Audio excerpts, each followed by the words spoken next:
When I first started my journey of learning English, one of the most challenging yet exciting aspects was mastering pronunciation. I remember the frustration of not being understood, the embarrassment of mispronouncing words, and the overwhelming feeling that I might never speak English clearly. But what I learned along the way was that improving pronunciation isn't just about speaking perfectly. It's about speaking with confidence and clarity, so your words resonate with others. This journey of improving English pronunciation has been deeply personal for me. I encountered countless roadblocks, from struggling with unfamiliar sounds to trying to mimic accents that seemed completely out of reach. But over time, I realized that mastering pronunciation is not an impossible task. It's a skill that anyone can develop with the right mindset, consistent practice, and a bit of patience. In this guide, I want to take you through my experience of improving pronunciation and learning to speak English clearly. We'll explore what pronunciation truly means and why it's essential for effective communication. I'll share the strategies that worked for me, from practicing phonetics to learning the rhythm and intonation of English. I'll also talk about the tools and resources that made a huge difference in my learning process. Together, we'll dive into the most practical and actionable steps you can take to improve your English pronunciation. Whether it's mastering tricky vowel sounds, understanding stress patterns, or learning to speak with natural intonation, this guide will give you the tools to transform your spoken English. If you've ever felt hesitant about speaking English because of your pronunciation, this guide is for you. Stay with me as I share how I turned my pronunciation struggles into strengths and how you can do the same. Let's embark on this transformative journey to speak English clearly and confidently. Section 1. Understanding the foundations of English pronunciation. Improving your English pronunciation begins with understanding its foundations. When I started my journey, I didn't realize how vital it was to grasp the basic elements that make up the sound system of a language. It's not just about mimicking what you hear. It's about understanding why words sound the way they do and how they should be articulated. This understanding was a turning point for me, and it set the stage for everything that followed. The first step I took was to familiarize myself with the International Phonetic Alphabet, IPA. At first glance, the IPA seemed intimidating, a strange collection of symbols that didn't resemble the alphabet I knew. But as I dug deeper, I discovered it was like a secret code to mastering pronunciation. Each symbol represents a specific sound, and learning them helped me decode the nuances of English. I spent hours practicing the vowel and consonant sounds, often exaggerating them to feel how my mouth, tongue, and lips moved. One of the most surprising discoveries was the importance of phonemes, the smallest units of sound in English. For example, the words bat and bet differ by just one sound, yet their meanings are entirely different. Understanding phonemes made me more aware of how small changes in pronunciation could completely alter a word. This awareness sharpened my listening skills and helped me identify sounds I struggled with. Another crucial element was recognizing the difference between voiced and voiceless sounds. For instance, the difference between the BA sound in bat and the P sound in pat lies in whether your vocal cords vibrate. This was a game changer for me because it taught me to pay attention to the subtleties of speech. I practiced these sounds repeatedly, often recording myself and comparing my pronunciation to native speakers. Stress and syllable patterns were another eye-opener. In English, stress plays a significant role in pronunciation. I learned that misplacing stress can make words or sentences sound unnatural. For example, the word present changes meaning depending on stress. Present, a gift, versus present, to give. To master stress, I practiced breaking words into syllables and identifying which syllable carried the emphasis. It was like solving a puzzle that made words click into place. Understanding intonation and rhythm was perhaps the most challenging yet rewarding part of this phase. Intonation refers to the rise and fall of pitch in speech, while rhythm relates to the timing of syllables and words. English has a natural melody, with stressed syllables forming a kind of beat. I found that listening to English songs and mimicking their rhythm helped me internalize this aspect. Throughout this process, I also became aware of my own accent and how it influenced my pronunciation. Accepting my accent as part of my identity was empowering, but I also worked on reducing any interference it caused in being understood. This balance between clarity and authenticity became a guiding principle in my learning. This foundation-building phase was not easy, but it was incredibly rewarding. By understanding the basic elements of English pronunciation, I laid a solid groundwork for improvement. If you're just starting your pronunciation journey, I encourage you to explore these fundamentals. They will give you the tools and confidence to move forward. In the next section, we'll dive into specific techniques and exercises that helped me refine my pronunciation and speak with greater clarity. Section 2.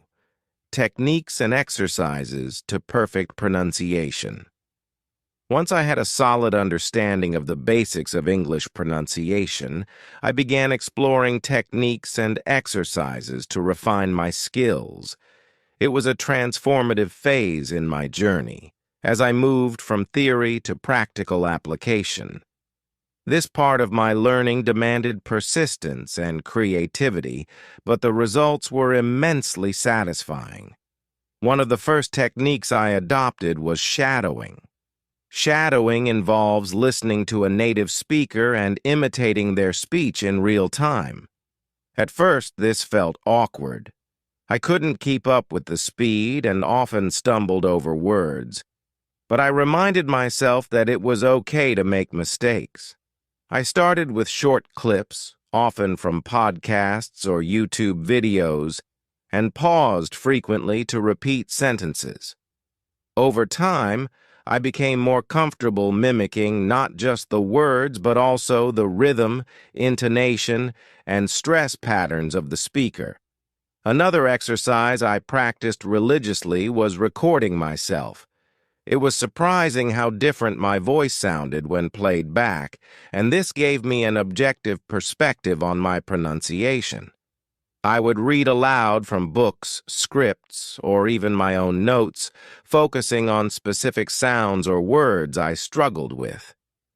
Then I'd listen to the recordings, compare them with native speaker samples, and note areas for improvement. This habit turned out to be a game changer. Tongue twisters became a fun and effective part of my routine.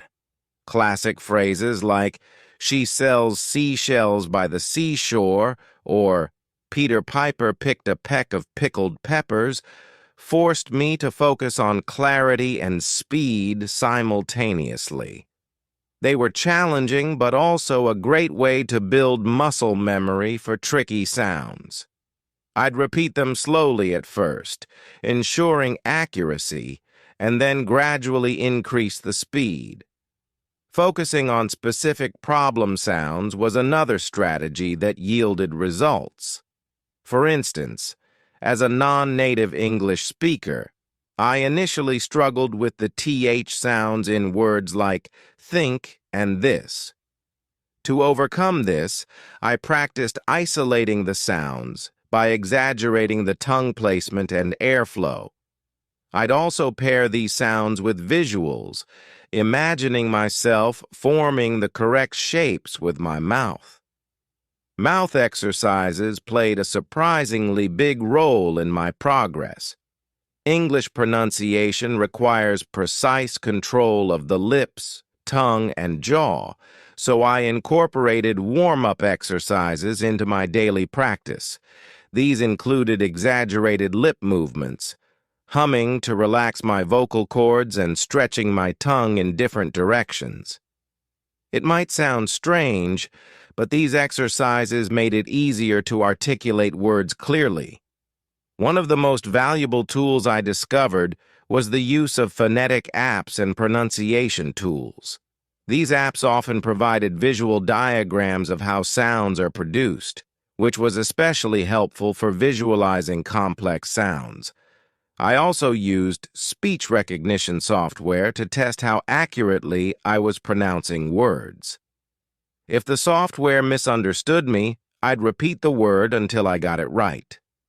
Listening to authentic English content became an integral part of my practice. I made it a habit to watch TV shows, movies, and interviews in English, paying close attention to how actors and speakers articulated words.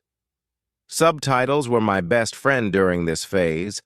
I'd watch a scene with subtitles, repeat lines after the characters, and then watch it again without subtitles to test my retention.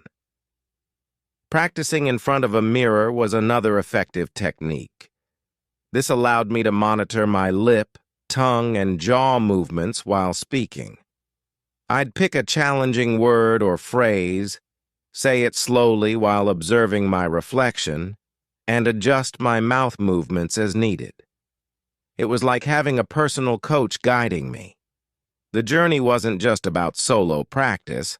I also sought opportunities to speak with others. Joining language exchange programs and conversation groups provided invaluable real-world practice. When I conversed with native speakers, I'd ask for feedback on my pronunciation and note their corrections. Their encouragement motivated me to keep going, even when I felt stuck. I also embraced repetition as a core part of my routine.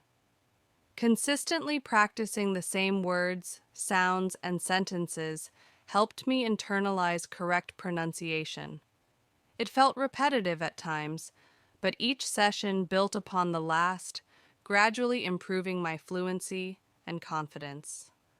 Through these techniques and exercises, I began noticing tangible improvements in my pronunciation. Words I once avoided felt natural to say, and I grew more confident expressing myself in English. While this phase required dedication, it was also incredibly rewarding to hear the difference in my speech. In the next section, I'll share the role of immersion and how surrounding myself with English transformed my skills even further. Section 3: The Power of Immersion in Mastering. Pronunciation. Immersion was the turning point in my journey to mastering English pronunciation. I realized that to speak like a native, I needed to surround myself with the language in every possible way. Immersion isn't just about listening to English, it's about living the language, letting it seep into every aspect of your daily life.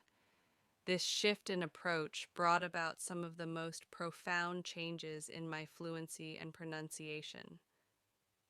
The first step in my immersion journey was creating an English environment at home.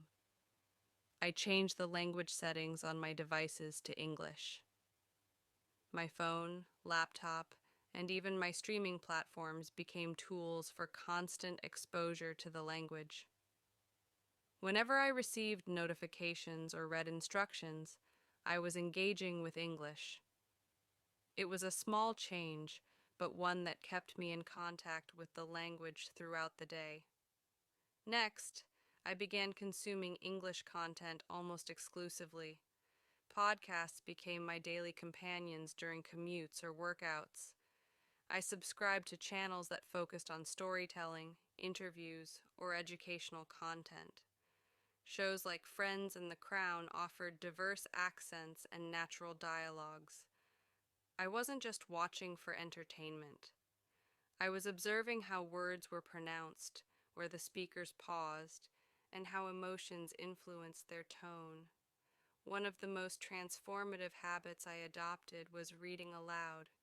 Whether it was books, news articles, or even song lyrics, I read everything out loud.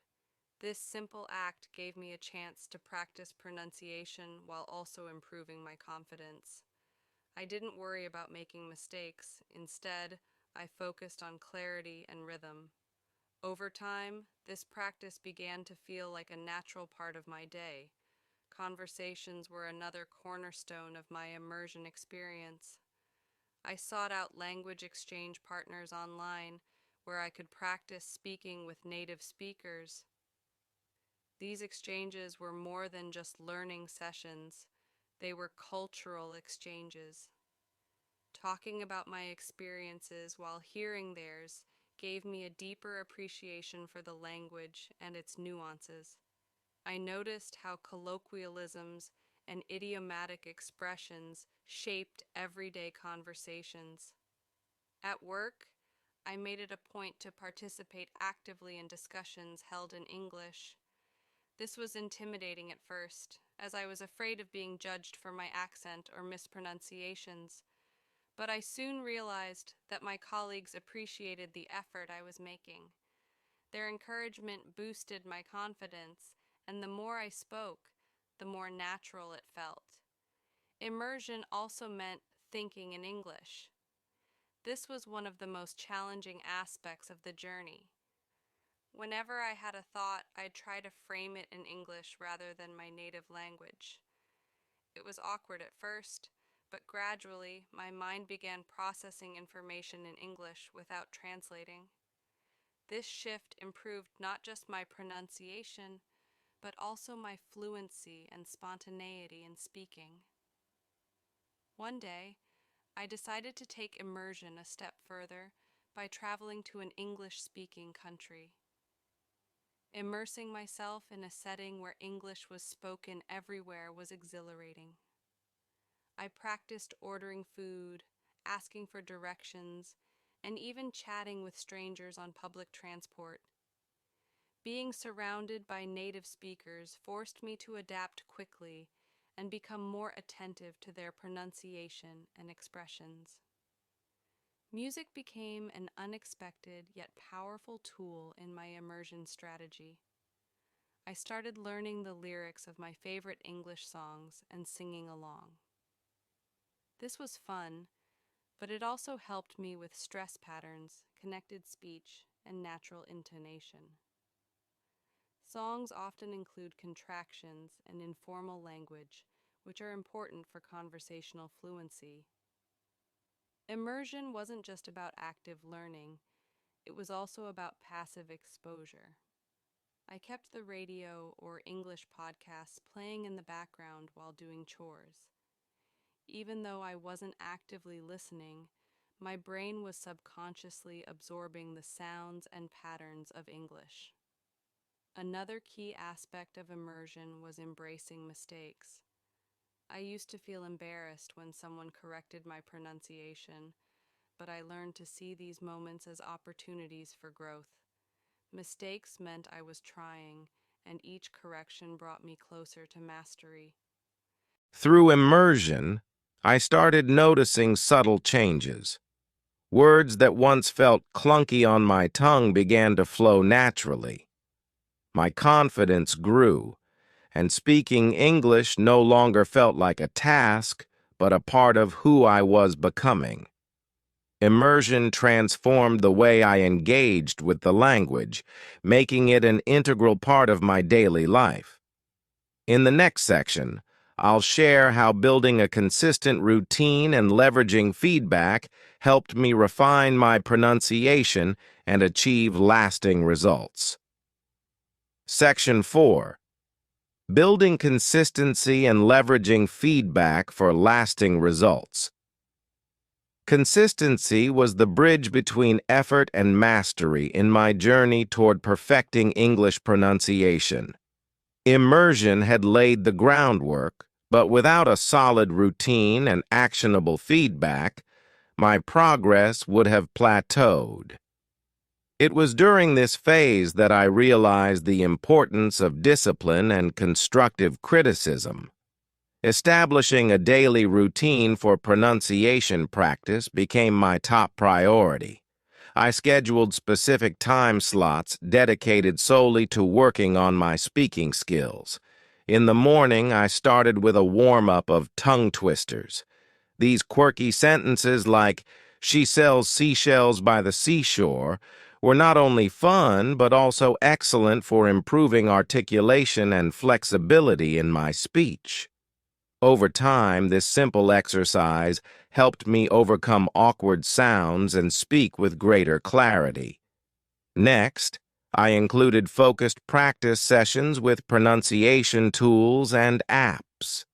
Applications like Elsa Speak and Speechling became my virtual coaches.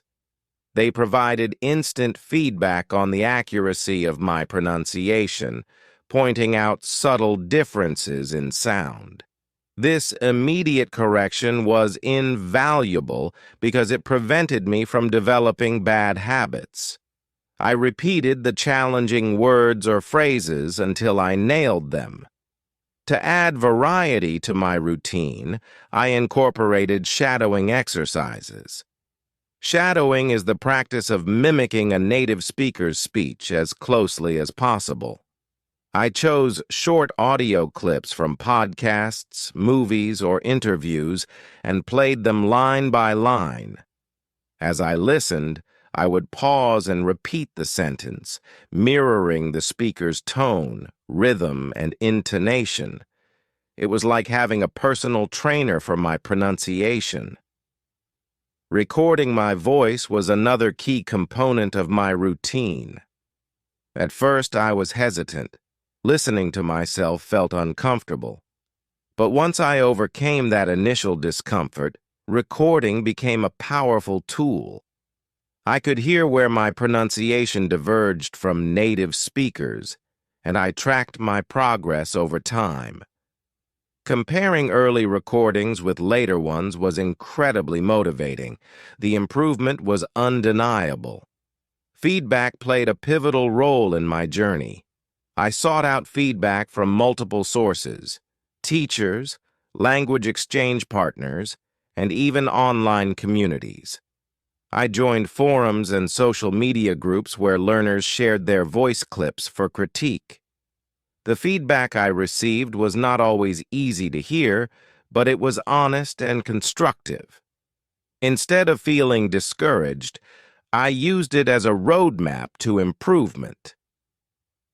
One particularly memorable experience was working with a pronunciation coach. Through one-on-one sessions, I learned about specific areas I needed to improve, such as reducing my native language's influence on certain sounds. For example, I discovered that I was overpronouncing the R sound because of my native accent. My coach guided me through techniques to soften this sound, making my speech more natural and native-like. Consistency wasn't just about formal practice sessions. I found ways to incorporate pronunciation into everyday moments.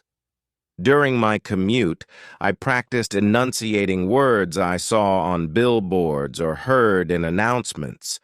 While cooking or cleaning, I'd narrate what I was doing in English. These small, seemingly insignificant practices added up over time, reinforcing my skills without feeling like extra work. Beyond technical skills, confidence was a major barrier I had to overcome. Initially, I avoided speaking in group settings because I feared judgment, but I realized that perfection wasn't the goal. communication was. As I consistently put myself out there, my confidence grew. I reminded myself that every fluent speaker was once a beginner. A breakthrough moment came when I participated in a local English-speaking club. Here, I met people from diverse backgrounds, all working to improve their language skills. The supportive environment allowed me to practice freely without fear of criticism. The feedback I received was practical, such as tips on reducing filler words or improving pacing. Reflection also became an integral part of my routine. At the end of each week, I evaluated my progress. I asked myself, what did I struggle with the most? What techniques worked well? How could I adjust my routine to address new challenges? This self-awareness kept me focused and ensured that my efforts were aligned with my goals. One of the most rewarding aspects of building consistency was witnessing the gradual transformation in my interactions. Conversations that once felt forced and awkward became fluid and enjoyable. Friends and colleagues began noticing the change, often complimenting me on how natural my pronunciation sounded. Their encouragement validated my hard work and inspired me to keep going. Leveraging feedback taught me the value of humility in learning. No matter how much I improved, there was always room for growth. I embraced the mindset of a lifelong learner, open to new techniques and perspectives. Through consistent effort and a willingness to accept and act on feedback, I achieved a level of pronunciation that once felt unattainable. Speaking English became second nature, not just a skill but a part of my identity. Reflecting on this journey, I realized that mastering pronunciation was more than just learning sounds. It was about persistence, adaptability, and embracing the process. Each step, from immersion to routine building, played a crucial role in my transformation. And with that, I encourage anyone embarking on this journey to stay consistent, remain open to feedback, and celebrate every small victory along the way. This concludes my detailed account of mastering English pronunciation. But every journey is unique, and I'd love to hear about yours. Let's keep learning together. Thank you for joining me on this incredible journey to mastering English pronunciation. If you found this guide helpful and inspiring, I'd love your support. Don't forget to like this video to show your appreciation and share it with anyone who might benefit from improving their English skills. I'd also love to hear about your own language learning experiences. Leave a comment below and let's start a conversation. And most importantly, hit that subscribe button and turn on the notification bell so you never miss out on more tips, stories, and guides to help you achieve fluency in English. Together, we can make your language learning dreams a reality. See you in the next video.